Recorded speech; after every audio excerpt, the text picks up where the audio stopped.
ये student welcome back. Next topic था article of association. Same वही है जैसे मेमोरेंडम था वैसे आर्टिकल। देखिए मैं आपको दिखाता हूँ आर्टिकल ऑफ एसोसिएशन कैसे होता है। वही डॉक्यूमेंट जो आपका था एमओए है उसमें आर्टिकल ऑफ एसोसिएशन भी है। कैसे बनेगा वो देखिए। होता क्या है article of association. AOA that is also most important document for the company, पर ये इतना इंपॉर्टेंट नहीं है जितना एमओए है। एक्चुअली सभी कंपनी के लिए ये जरूरी नहीं है। This is only for private company. Public company बना भी सकती है ना भी बनाए, जरूरी नहीं है पब्लिक कंपनी के लिए किसको आर्टिकल ऑफ एसोसिएशन को बनाए।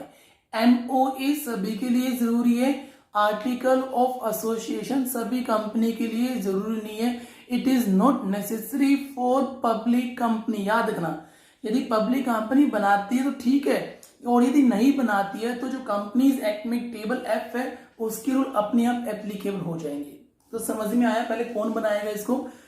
Article of association is also second most important document, but is a vital, it is a subsidiary. इतना इंपॉर्टेंट नहीं जितना एमओए, ये सब्सिडरी है, ठीक है ना।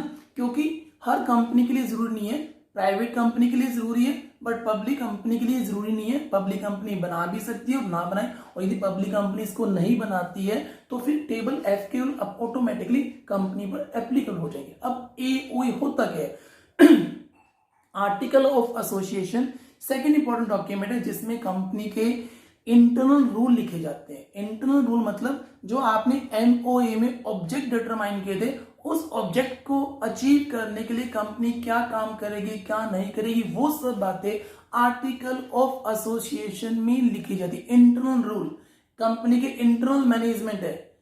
ओके, तो मीनिंग समझ में आ गया आपको। सबसे पहले तो वही लिखना है क्या, एओए सेकेंड इंपॉर्टेंट डॉक्यूमेंट है, सब्सिडरी डॉक्यूमेंट है, ठीक है ना। आप ऐसे लाइन बनाना, second important document number 1, number 2 subsidiary है, number 3 it is not important for all companies, ठीक है ना, not compulsory for all companies. All companies private company के लिए कंपल्सरी है बट पब्लिक कंपनी के लिए वॉलंटरी है। आप बनाओ तो ठीक है, ना बनाओ तो ठीक है। और लेकिन जब कंपनी नहीं बनाती है तो टेबल एफ के जो रूल है वो अपने आप एप्लीकेबल हो जाएंगे। इसलिए मोस्टली कंपनियां बना लेती है ताकि टेबल एफ से में छुटकारा मिले, हम अपने अकॉर्डिंग अपने रूल्स बना ले। ओके, और इसमें क्या लिखा जाता है, internal rules, internal rule regulation लिखे जाएंगे। जो आपने एमओए में ऑब्जेक्ट डिटरमाइन किया था उस ऑब्जेक्ट को अचीव करने के लिए कंपनी क्या काम करेगी, कंपनी के इंटरनल काम कैसे वो मैं आपको बता रहा हूँ। कंटेंट्स में क्या क्या आता है, जैसे रूल्स रिगार्डिंग शेयर, आपने शेयर इश्यू करने उसके लिए रूल क्या होंगे, एप्लीकेशन की मनी कितनी होगी, अलॉटमेंट की मनी कितनी होगी, रूल्स रिगार्डिंग मीटिंग्स, मीटिंग कैसे होगी, कब कब मीटिंग होगी, मीटिंग का एजेंडा, प्रॉक्सी, ये सब बातें लिखी जाती है। Rules regarding minimum subscription, rules regarding director की वोटिंग पावर कितनी होगी, डायरेक्टर की पावर कितनी होगी, ये सब बातें कंपनी के एओए में लिखी जाती है। काफी सारे पॉइंट्स है इसके अंदर। रूल्स रिगार्डिंग मीटिंग है, अपॉइंटमेंट ऑफ ऑडिटर, ऑडिटर की अपॉइंटमेंट कैसे होगी, उनकी पावर क्या रहेगी, कंपनी का जो कॉमन सील, कंपनी की जो स्टैंप है उसका यूज कहाँ का होगा, किसके पास रहेगी, कंपनी सेक्रेटरी के पास होती है, उसका यूज कहाँ का होगा, प्रॉफिट का कैपिटलाइजेशन कैसे होगा, ठीक है। प्रपोजल जब हम कंपनी देगी तो प्रपोजल के रिगार्डिंग रूल कैसे होंगे, ठीक है। मेंबर्स की वोटिंग राइट कैसे होगी, ये सब मतलब कंपनी को आपने मैनेज करना है, कंपनी को आपने रन करना है, तो रन करने के लिए कुछ रूल रेगुलेशंस हो ताकि कंपनी को प्रॉपर वे से चला सके, रन कर सके, उसके लिए बनाया था एओए। तो that is the second important document. छोटा सा, ज्यादा इंपॉर्टेंट नहीं है, मतलब कंटेंट्स ज्यादा इंपॉर्टेंट नहीं है। फिर रिपीट कर रहा हूं, article of association is the second most important document. It is a subsidiary document, it is not compulsory for every company. Private company के लिए कंपल्सरी है बट पब्लिक कंपनी के लिए कंपल्सरी नहीं है। लेकिन यदि पब्लिक कंपनी इसे नहीं बनाती है तो जो रूल कंपनीज एक्ट में टेबल एफ है उसके रूल ऑटोमेटिकली कंपनी पर एप्लीकेबल हो जाएंगे। इसमें क्या लिखा जाता है, इसमें कंपनी के इंटरनल रूल लिखे जाते हैं, इंटरनल मैनेजमेंट के लिए होती है। क्या क्या लिखा जाता है मैंने आपको बताया, कंपनी की शेयर कैपिटल के regarding, authorise capital, sorry authorise नहीं, कंपनी शेयर कैसे कैसे इश्यू करेगी, एप्लीकेशन मनी कितनी होगी, अलॉटमेंट मनी कितनी होगी, ये सब प्लस 2 में अकाउंटेंसी में आएगा बेटा आपके। Rules regarding meetings, voting power members की, डायरेक्टर की पावर, ऑडिटर की पावर्स, ऑडिटर की अपॉइंटमेंट, प्रपोजल, ये सब चीजें आप यदि कंपनी में वाइंड अप करेंगे तो कैसे करेंगे, ये सब चीजें आपकी इसमें लिखी जाएगी। ओके, हो जाएगा एओए। और इसके बाद में एक छोटा सा डिफरेंस आ सकता है एमओए एंड एओए, एमओए और एओए। इंपॉर्टेंट डॉक्यूमेंट है, लेस इंपॉर्टेंट डॉक्यूमेंट है। सबके लिए जरूरी है, सबके लिए जरूरी नहीं है, प्राइवेट और पब्लिक दोनों के लिए, प्राइवेट के लिए कंपल्सरी और पब्लिक के लिए ये कंपल्सरी नहीं है, ठीक है ना। और क्या, ये कंपनी के मतलब ऑब्जेक्टिव डिटरमाइन करती है, ये कंपनी के इंटरनल रूल डिटरमाइन करती है। जो भी आउटसाइडर पर्सन है वो जब कंपनी से डील करते तो हम ये मान लेते हैं कि उसने एमओए पढ़ लिया है। कोई पर्सन ये नहीं कह सकता कि मुझे एमओए दिखाया नहीं, ये इंटरनल जो कंपनी के इंटरनल पर्सन है उनके लिए होता है, ओके। और इसके अंदर अल्टरेशन करना बहुत मुश्किल है।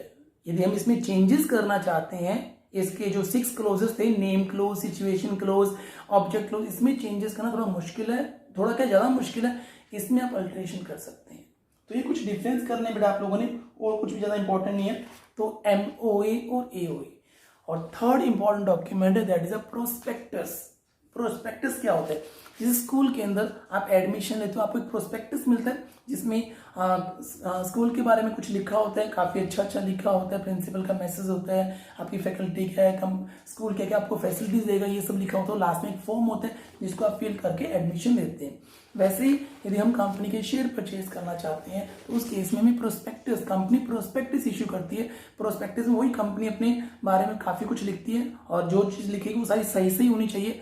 और जो पर्सन शेयर परचेज करना चाहते हैं वो लास्ट में जो फॉर्म होगा उस फॉर्म को फिल करेगा, शेयर परचेज कर सकते हैं। लेकिन आजकल से ये सिस्टम नहीं है, आजकल से डायरेक्ट डिजिटल होता है, ये पुराना सिस्टम है। तो प्रोस्पेक्टस का मीनिंग समझ में आ गया। कंपनी अपने शेयर जब पब्लिक को इन्वाइट करती है तो शेयर बेचने के लिए कंपनी एक मतलब प्रोस्पेक्टस इशू करती है। और शेयर कौन इशू कर सकता है, सिर्फ और सिर्फ प्राइवेट कंपनी अपनी प्राइवेट प्लेसमेंट में होते हैं, मतलब अपने प्राइवेट लोग होती है, और पब्लिक कंपनी पब्लिक को शेयर इशू कर सकती है। तो मोस्टली प्रोस्पेक्टस पब्लिक कंपनी के द्वारा इशू किया जाता है। और यदि प्राइवेट कंपनी या पब्लिक कंपनी प्रोस्पेक्टस इशू नहीं करती है, उसके शेयर वैसे ही बिक जाते हैं, उस केस के अंदर statement in lieu of prospectus issue बनाया जाता है, वो आगे बताऊंगा। तो प्रोस्पेक्टस भी मोस्ट इंपोर्टेंट डॉक्यूमेंट है कंपनी के लिए। कंपनी जब पब्लिक को शेयर सेल करेगी उसके लिए प्रोस्पेक्टस बनाया जाता है। It refer to the document which contain the relevant information of the issue through which the company invite. इसमें वो सब बातें लिखी जाती है जिसके अंदर कंपनी पब्लिक को इनवाइट कर रही है शेयर परचेज करने के लिए। जैसे स्कूल आपको इनवाइट कर रही है कि आप हमारे स्कूल में आकर एडमिशन लो, सब कुछ अच्छी अच्छी बातें लिखी होती है। वैसे ही प्रोस्पेक्टस के अंदर भी पब्लिक जो कंपनी है वो पब्लिक को इनवाइट कर रही है शेयर्स के लिए, ठीक है। ऑब्जेक्ट क्या है, इसके ऑब्जेक्ट क्या है, to invite the public, public को इनवाइट करना, टू गिव डिटेल, सारी डिटेल लिखी जाती है कि आप यदि कंपनी के शेयर परचेज करते हो कैसे आप परचेज कर सकते हो, सब कुछ परचेज के लिए सारी। और ये भी लिखी जाती है कि इसमें ये एक बड़ी इंपॉर्टेंट चीज है कि हम प्रोस्पेक्टस में जो बातें लिख रहे हैं वो सारी की सारी बातें सही है। सुन, 4-5 साल पहले कंपनी थी, नाम भूल गया, उसने प्रोस्पेक्टस में कुछ गलत लिख दिया और उसके कारण कंपनी पर काफी बड़ा केस हो गया। तो स्कूल में की प्रोस्पेक्टस में चलो हमने कुछ भी लिख दिया, बड़ा अच्छा कोई इशू नहीं है। लेकिन यदि कंपनी के प्रोस्पेक्टस में आप कोई चीज गलत लिख देते हो, आप गलत लिख देते हो, जानबूझ के बढ़ा चढ़ा लिख दिया, या कोई चीज इंपॉर्टेंट थी, आपके नेगेटिव पॉइंट था जिसको बताना जरूरी था लेकिन आपने हाइड कर लिया, तो फिर आप फंस जाओगे बेटा। जिसने प्रोस्पेक्टस प्रिंट करवाया, जिसने अप्रूवल दिए, वो सभी मेंबर डायरेक्टर फंस जाएंगे। तो जरूरी है कि प्रोस्पेक्टस में सारी बातें सही होनी चाहिए, इसलिए प्रोस्पेक्टस में लिखा जाता है कि हमने जो बातें लिखी वो सारी सही है। और प्रोस्पेक्टस में लिखा क्या जाएगा, सिंपल सी, कंपनी का नाम क्या होगा, शेयर कैपिटल कितनी होगी, जो कंपनी के मैनेजमेंट में होंगे वो पर्सन कौन कौन से हैं, मिनिमम सब्सक्रिप्शन कितनी होगी। मिनिमम सब्सक्रिप्शन क्या होता है, ये भी +2 का वर्ड है। कंपनी जब शेयर इश्यू करती है तो 90% शेयर बिकने जरूरी है। यदि 90% शेयर कम बिकते हैं तो कंपनी शेयर इश्यू नहीं कर पाएगी। तो वो लिखा होता है कि मिनिमम सब्सक्रिप्शन 90% है। और कंपनी के डायरेक्टर कौन होंगे, यदि कंपनी शेयर प्रीमियम पर इश्यू है तो प्रीमियम कितने रुपीज का होगा। कंपनी अंडरराइटर, मतलब कंपनी किसी एजेंट से बात कर रही है शेयर बेचने के लिए, तो एजेंट के नेम, अंडरराइटर के नेम, ये सब, ठीक है। प्रमोटर कौन होगी कंपनी, उनके नेम एड्रेस, ऑडिटर के नेम एंड एड्रेस, कंपनी क्या काम करेगी, कंपनी के बिजनेस की डिटेल, ठीक है। भी कंपनी मतलब गारमेंट्स का बिजनेस कर रही है, इलेक्ट्रिसिटी का भी क्या बिजनेस है, वो सब, ठीक है ना। और उसके बाद में कंपनी कौन कौन सी प्रॉपर्टी है, वो सब चीजें, ठीक है।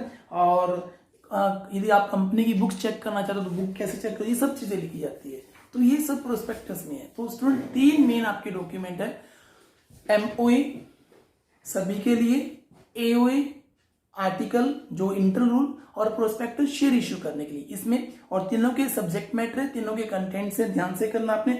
और जो कंपनी प्रोस्पेक्टस इश्यू नहीं करती है उसे फिर statement in lieu of prospectus, statement in lieu, LIEU, statement in lieu of prospectus बनाना पड़ता है। ये छोटा सा होता है, ठीक है, ताकि उसकी कमी प्रोस्पेक्टस की कमी पूरी कर दे। तो इस चैप्टर में मेन 3 ही डॉक्यूमेंट है, आप प्लीज इसको ध्यान से करना। इसके बारे में कोई भी डाउट हो आप कमेंट बॉक्स में लिखकर बता सकते हो। Okay, thank you, bye.